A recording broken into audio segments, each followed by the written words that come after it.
Hey guys, Fraser here from Yuma Energy. Just going to give you a quick rundown on the Sungrow iSolarCloud monitoring app and how it all works. The first thing you'll notice when you log in is the nice graphic showing the solar panels, the home, the grid, and a battery if you have one. We can see this solar system here is currently producing 13.3 kilowatts of solar power.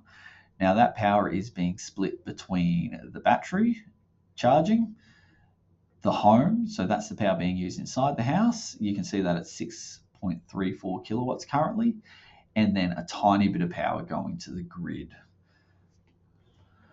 One important thing to note about this view here is that it can be delayed by up to 15 minutes. So if you go and turn a kettle on inside your house, you might not see the spike in the power usage for about 15 minutes. So just keep that in mind. Just below this graphic, you will see the real-time power and the installed power. So the real-time power is the power currently being produced, and the installed power is how big the system is. Now, if we scroll down, we come to a graph here. Now, this graph represents the power production throughout the day. So you can see this isn't fully populated at the moment because we're only just into the morning.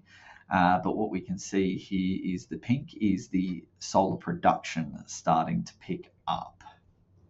Now this little arrow here next to the date allows us to cycle back to previous days. So staying on this graph here, we can see the pink is the solar produced.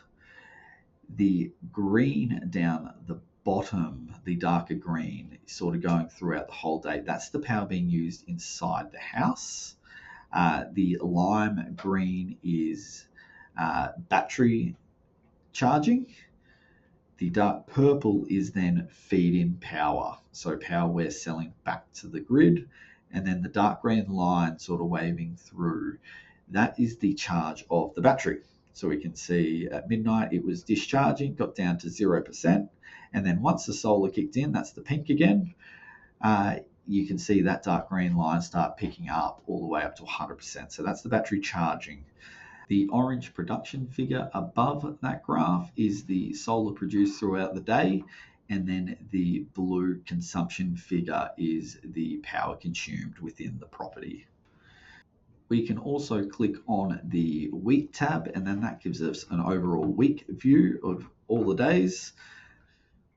This shows us the solar production, the feed-in, the battery charging all in one place for the week. We can tap on each of the days and see the individual breakdowns.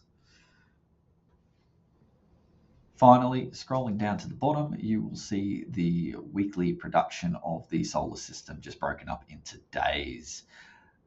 We can also, with that graph above, we can click onto the month tab, year tab, and even lifetime tab showing all the production data. Scrolling back up to the top, now the top right, you will notice the small 3-line button. If we click onto that, we can then go into the faults tab. This is the only other area of the app that's worth keeping an eye on. It shows any current faults on your solar system in pending, and then you can click over to the resolve tab, and that will show any past faults. Now, keep in mind that Yuma Energy does look after and monitor your system actively, and we will most likely know about any faults before you do. But if you do see something pop up in there, please let us know and we will do our best to assist. That's it, guys. If you have any further questions about the system at all or the monitoring, please reach out and we will do our best to help. Thanks, guys. Bye-bye.